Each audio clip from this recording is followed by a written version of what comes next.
ঝুলন্ত কাল কখন কাটলো? ঘুমালে কেটে যাবে পুরোপুরি। এখনো আছে? বই পড়ি, কি যে পড়ছি বুঝতে পারছি না। 2-2.5 বছর পর এত বেশি খেলাম টাল, এখনো ঠিক ফিল হয় না।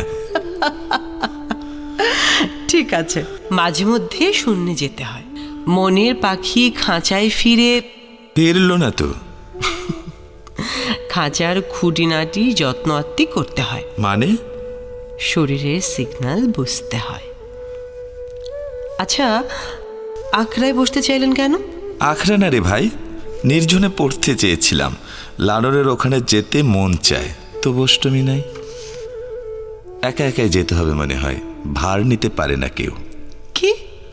বীজগণিত আর জ্যামিতি কাব্যের। ঘুমাবো, যাই। Miss you. আমিও। জীবন খাতার হিসাব আমি বুঝি না, তাই তো পিছিয়ে আছি। আমিও। কেটে যাক অশুভ ছায়া, চোখ মেলবে সকালবেলা অপেক্ষার অন্তর্জালে।